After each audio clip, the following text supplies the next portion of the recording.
তো আমি শেষমেশ বড় সতীনের কাছে হার মানতে বাধ্য হইলাম জামাইয়ের কারণে। এখন হচ্ছে আমাদের হাতে আর কিছুই করার নাই। আমি সব সহ্য করতে পারলেও সন্তানের বিষয়ে আমি কোনো কিছু সহ্য করতে পারবো না, কারণ আমি তো দুধ মা। আমাদের জামাই মনে করেন যে আমাদের চাইতে বাচ্চারে বেশি ভালোবাসে। জামাইয়ের প্ল্যানটা ছিল এমন যে ওই যে ছেলের আইনা রেখা দিলে বড় সতীন তখন এমনিতেই চলে আসবে। আসসালামু আলাইকুম everyone, welcome back to my another new video. তো গাইস, আজকের ভিডিওটা অনেক বেশি গুরুত্বপূর্ণ, কেউ মিস করবেন না। আর হচ্ছে আমি এই ভিডিওর যে কথাগুলা এগুলা এক প্রকার বাধ্য হয়ে বলতেছি। মানে আমি কখনো এই বিষয়ে কথা বলবো না, আমি বলছি মানে বড় সতীনের বিষয়ে আর কোনো কথা আমি কখনোই বলবো না, কিচ্ছু করবো না ওর বিষয়ে।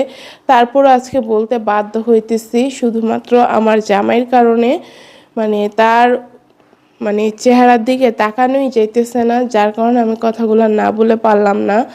গতকাল তো আপনারা আপনাদের ভাইয়ার ব্লগটা দেখছেন, তার চ্যানেলে সাকিব বিগ ফ্যামিলিতে যে ব্লগটা দিছিল, তো তার কথাগুলোও শুনছেন। শুনে খুব ভালোভাবে আপনারা বুঝতে পারছেন যে জামাই কি পরিমাণ কষ্টের মধ্যে আছে, কি পরিমাণ মানসিক বিপর্যয় যে তার হয়েছে।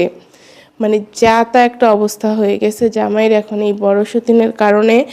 মানে অসুস্থ তো অসুস্থ, মন থেকে মানুষটা একদম শেষ হয়ে গেছে, একদম শেষ হয়ে গেছে। তার ছেলে তার কাছে এতগুলো দিন ধরে নাই, বুঝেন না আপনারা যে তার কি অবস্থা। এমনিতেই হচ্ছে সে কালকের ভিডিওতে একটা কথা বলছে, যে কথাটা না আমার সত্যি একদম বুকের মধ্যে গিয়া লাগছে কথাটা শোনার সাথে সাথে, যে বড় সতীন যাওয়ার আগে এই কথাটা বলে গেছে যে জামাই তার ছেলেকে অনেক বেশি ভালোবাসে, ছেলেও আবার তার বাবাকে অনেক বেশি ভালোবাসে। তো বড় সতীন সেই ভালোবাসার মধ্যে বাম হাত ঢুকাইছে, বাবা ছেলের সম্পর্কটা নষ্ট করছে। ছেলে এখন আর বাবাকে চিনেই না, বাবা বলতে তার কাছে অপরিচিত একটা মানুষ। যেই মানুষটা ছিল তার সবচেয়ে পরিচিত মানুষ, সবচেয়ে হচ্ছে নিরাপদ, সবচেয়ে বিশ্বাসযোগ্য যে বুকটা ছিল আব্দুর রহমানের, সেটা হচ্ছে বাবার বুক বা বাবার কুল। তো সেই জিনিসটা আব্দুর রহমানের কাছ থেকে কাইরা নিছে বড় সতীন। আমার ছেলেটা এত মানে কি বলবো, কপালটা আসলে খারাপ, আমার ছেলের কপালও খারাপ আমার মতো। সুখ আসলে সহ্য হয় না, সব কিছু হারাই যায়। তো এখন ছেলে বাবারে চিনে না। আমার জামাইয়ের এই জায়গাতেই কষ্ট যে তার ছেলে যে কিনা মানে আব্দুর রহমান তারে ছাড়া কিছু বুঝতো না, সেই ছেলে এখন তারে চিনবে না। এটা একটা বাবার জন্য কতটা কষ্টদায়ক আপনারা একবার চিন্তা করেন, যে এই জিনিসটা মাইনে নেওয়া জামাইয়ের পক্ষে কতটা কষ্টকর। যাই হোক, এইসব বিষয়ে কথা না বলি, এটা আপনারা জামাইয়ের গতকালের ব্লগ দেখে বুঝতে পারছেন। তো এখন আমার যেটা কথা, আমি ভাই আমার জায়গায় স্থির ছিলাম যে বড় সতীনের সাথে যে করেই হোক লড়াই করেই যাব, কখনো হার মানার প্রশ্নই আসে না বড় সতীনের সাথে। নিজের হচ্ছে যতক্ষণ জান আছে, যতক্ষণ পর্যন্ত পারবো ততক্ষণ পর্যন্তই লড়াই করব। কি বলবো, বড় সতীন আর বড় সতীনের না, আমাদের ছেলের বিষয়ে আমাদের যত হচ্ছে ব্যবস্থা নেওয়ার ছিল আমরা সব ধরনের আইনগত ব্যবস্থা নিয়ে নিয়েছিলাম।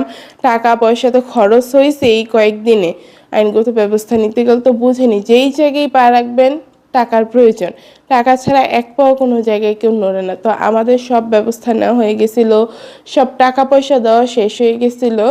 এর মধ্যে হুট করে জামাই মানে কন্ট্রাক্টও হয়ে গেছিলো আমাদের একজনের সাথে, যে মানে ছেলের সাথে ব্যবস্থা করাই দিবে দেখা করার, বা বাসায় আইনে 1-2 দিন রাখার মতো ব্যবস্থা করে দিবে।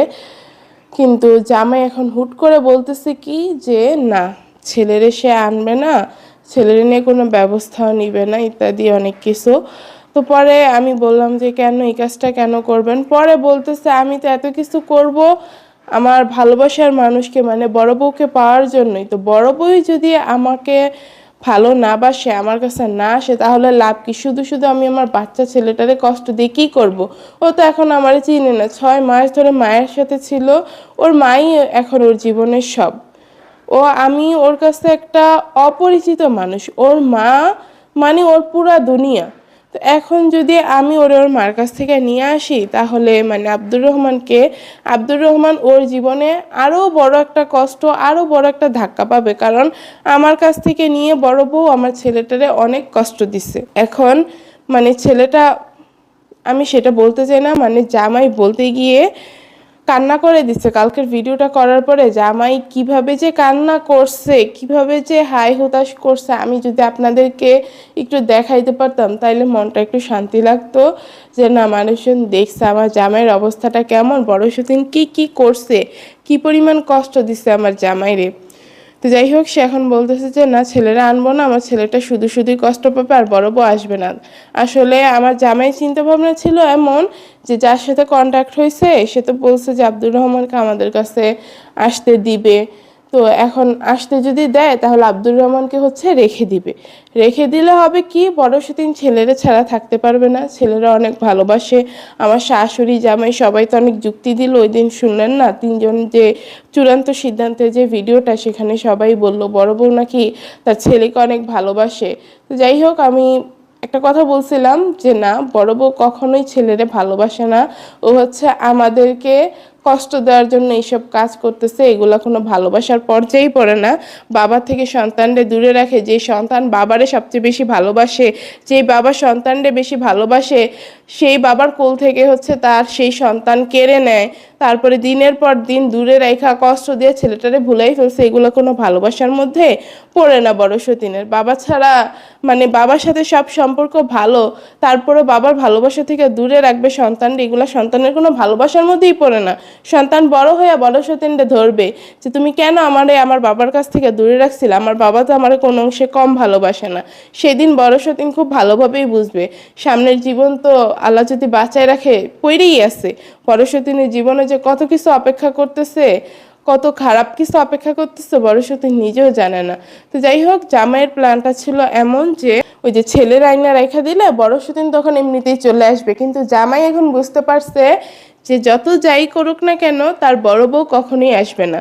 তার বড় বউ যদি আসার হইতো তাহলে সে যে গেছে তখনই চলে আসতো। আসার হলে যে দুইবার গেছে এত ঘোরাঘুরি করতো না, অন্তত জামাইয়ের সাথে দেখা করতো, ন্যূনতম যোগাযোগটুকু করতো জামাইয়ের সাথে, যেটা বড় সতীন মোটেই করে নাই। উল্টা জামাইরে মানে দিনের পর দিন আরো বেশি অপমানিত করছে, আরো বেশি কষ্ট দিছে। তো জামাইরা এখন বিশ্বাস উঠে গেছে বড় সতীনের থেকে যে না, বড় সতীন আর এই সংসারে কখনোই ফিরবে না, যত যাই করা হোক। শুধুমাত্র তখনই ফিরবে বড় সতীন যখন ওর মন ঘুরবে, এই বাদে আর কখনোই বড় সতীন এই সংসারে ফিরবে না। তো এখন বড় সতীনের আসার একমাত্র রাস্তা হচ্ছে ও যদি নিজে নিজে এই সংসারে চলে আসে, না হলে ওরে কেউ পায়ে ধরে আনতে পারবে না। পায়ে তো অলরেডি ধরছে জামাই, তারপরে তো আসে নাই। তো ওরে পায়ে ধরে আনা সম্ভব না, কান্নাকাটি করে আনা সম্ভব না, কোনোভাবেই সম্ভব না, কারণ আমরা সবভাবেই চেষ্টা করছি। ওর পায়ে ধরলে ওর মন গলে না, ওর জন্য কান্না করলে ওর মন গলে না, ওর কাছে দিনের পর দিন মাফ চাইতে চাইতে চাইতে চাইতে মনে করেন যে মানুষ যদি অজ্ঞানও হয়ে যায় তাও বড় সতীনের মন গলবে না। তো ফিরে আসলে একমাত্র বড় সতীনের মন গললে, বড় সতীনের যদি ইচ্ছা হয় যে না আমি আমার সংসারে ফিরে আসবে, তাহলেই ফিরে আসবে, এই বাদে আর সম্ভব না। তো যাই হোক, এটা আমি চাই নাই যে বড় সতীন ফিরে আসুক, কারণ যেই মেয়ে একবার সংসারেতে নিজের মন উঠাই ফেলছে, সংসার থেকে নিজের মনটারে উঠাই ফেলছে, ওই মেয়ে আর কোনোদিন সংসারে আইসা মনোযোগ দিতে পারবে না। সংসার সে কোনোভাবেই করতে পারবে না। ওই বড় সতীন 2 দিন পর পর শুধু এভাবে গ্যাঞ্জামি পাকাবে, আর মানে ভালো কিছু করা ওর দ্বারা সম্ভব হবে না, যেহেতু একবার এই কাজটা করে ফেলছে। না করলে আবার সবকিছু ঠিকঠাকই চলতো। তো যাই হোক, এখন কথা যেটা, জামাই তো ভেঙে পড়ছে, বড় সতীনের কাছে হার মেনে নিছে। তো আমি ভাবছিলাম যে না, আমি কোনোভাবে বড় সতীনের কাছে হার মানবো না। জামাইরে অনেক বুঝাইছে এসব বিষয়ে যে দেখেন আমাদের হার মানলে চলবে না, আমরা সব ধরনের ব্যবস্থা নিয়ে নিছি, আইন বলে মানে আমাদের ধর্ম বলে সব দিক দিয়ে, সমাজ সব দিক দিয়ে বলতেছে যে আমরা আমাদের ছেলে ফেরত পাবো, আমরা হচ্ছে মানে ছেলের আসল কি বলে অংশীদার, বড় সতীন কিছুই না। তো আপনি কেন এরকম করতেছেন? আমাদের কাছে তো সব সুযোগ আছে আব্দুর রহমানকে ফিরিয়ে আনার মতো। আমি জামাইরে অনেক বুঝাইছি যে আমরা চাইলে আব্দুর রহমানকে ফিরিয়ে আনতে পারবো। আব্দুর রহমান এসে বলে তারপর আপনার বড় বউ তো বড় মানুষ, ও তো ইচ্ছা করে সংসারে আসতেছে না, তো ওর জন্য আপনি কেন ছেলেটারে কষ্ট দিবেন? ছেলেটা সত্যি আপনারা ছাড়া কষ্ট পাইতেছে, আপনি বলতেছেন 6 মাস ধরে ও আপনারা দেখে না, আপনারা ভুইলা গেছে, আপনারা আবারও নতুন করে ভালোবাসবে, ও আপনাকে আবার নতুন করে ভালোবাসবে, কারণ আপনার মতো ভালোবাসা আজ পর্যন্ত আব্দুর রহমানকে কেউ দিতে পারে নাই আর কখনো পারবেও না। ওর মাই তো বড় সতী নিজেই তো আব্দুর রহমানকে অত ভালোবাসে না যতটা আমার জামাই ভালোবাসে। তো এখানে অন্য কেউ যে এত ভালোবাসা দিবে সেটার প্রশ্নই আসে না। আপনারা আসলে এই জিনিসটা নিয়ে অনেক বেশি বিতর্ক করেন যে বাবা কি মায়ের চাইতে বেশি ভালোবাসে নাকি। হ্যাঁ ভাই, আমাদের জামাইয়ের ক্ষেত্রে বিষয়টা একদমই ভিন্ন। আমাদের জামাই মনে করেন যে আমাদের চাইতে বাচ্চারা বেশি ভালোবাসে।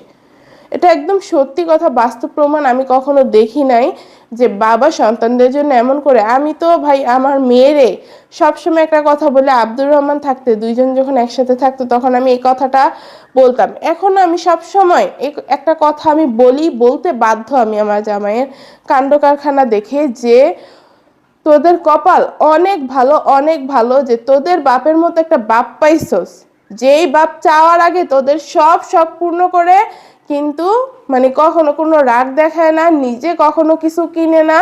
একটা জিনিস দরকার ওনার, সেই জিনিসটা কিনবে না। মানে কতক্ষণে বাচ্চারে কিনে দিবে, হাতে দুইটা পয়সা আসলেই মানে সে চিন্তা পড়ে যায় যে আমি কি আইনা দিব, বাচ্চারে কি আইনা দিব, কি আনলে ওদের ভাল লাগবে, কি আনলে ওরা পছন্দ করবে। সারাদিন শুধু আমার জামাইয়ের মাথায় এই জিনিসটাই ঘুরে। তো এখন হচ্ছে আমাতুরের জন্য আনে, আমাতুরও তো বাচ্চা মানুষ, বুঝতে হবে জিনিসটা।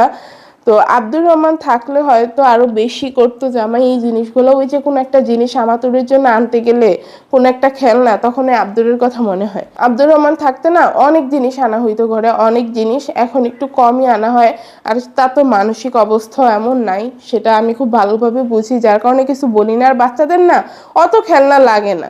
আমার জামাই যেভাবে ঘর সাজাইছে, মানে আন্না হইলো কি বলবো, 1.5 লাখ টাকা, 1.5-2 লাখ টাকার খেলনা শুধু বাচ্চাদের জন্য। মানে শুধু খেলনারই 1.5-2 লাখ টাকা। আর হচ্ছে ওরা যে ছোটবেলা থেকে মানে ডায়াপার পরছে, প্যাম্পার্স পরছে, ওইটার হিসাবটা আমি বাদই দিলাম। সব সময় আমার জামাই হাগিস পড়াইছে। আর মানে প্যাম্পার্স তো আপনারা বুঝেনি, ডায়াপার দিনে 2-3টা তো লাগেই, একদম কমসে কম 2-3টা ডায়াপার কিন্তু লাগেই বাচ্চাদের। তো ওই দামি দামি কি বলে হাগিস ইউজ করাইছে। কিডস একটা আছে যেটা সবচেয়ে বেশি দামি ছিল, সেটাই ইউজ করাইছে। মানে সব সময় দামি দামি যত দামি জিনিস আছে তার সাধ্যে যদি কুলাইতো, সে আরো দামিটা বাচ্চাদেরকে ইউজ করাইতো না। বাচ্চাদের কোনো জিনিসে কোনো দিন কোনো আপোষ করে নাই। তো সেই সন্তান যদি তার বুক থেকে কাইরা নেয়, তাইলে তার মনের অবস্থা কেমন আপনারা একটু বোঝার চেষ্টা করেন। আমি আপনাদেরকে আসলে ভাষায় জিনিসটা প্রকাশ করে পারবো না। আর আমার হচ্ছে আব্দুর রহমানের মানে আব্দুর রহমানের জন্য জ্বলে, কারণ আমি তোর দুধ মা। আমি ছেলেটারে হচ্ছে মানে কি বলবো, 1.5টা বছর যতদিন আমার কাছে ছিল ততদিন আমি ওরে বেস্ট ফিডিং করাইছি, আমার কাছে কাছে রাখছি, আমার বুকের সাথে থাকছে। এখন সেই ছেলেটার আমি 6টা মাস ধরে কাছে পাইতেছি না।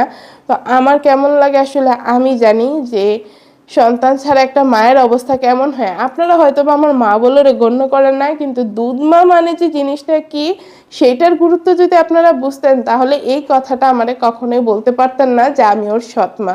তো যাই হোক, আমার ছেলে আমারই জ্বলে, আপনারা 10 কথা বললে বলবেন। মানে খুব করে চাইছিলাম যে বড় সতীনের সাথে আমি লড়াই করব। তো জামাইরও অনেক বুঝাইলাম যে আপনারা ছাড়া আমি কখনোই কোনো আইনি ব্যবস্থা নিয়ে পারবো না। কারণ সবাই হচ্ছে ওই গুরুত্ব দিবে যে পেটে নিচ্ছে, গর্ভধারণ করছে, সেই মারেই সবাই হচ্ছে গুরুত্ব দিবে। আমি যে দুধ মা, আমার তেমন গুরুত্ব দিবে না। আমি কিছু বলতে গেলে আমার উল্টাপাল্টা একটা কথা বললা দিবে, যেটা আমি সহ্য করতে পারবো না।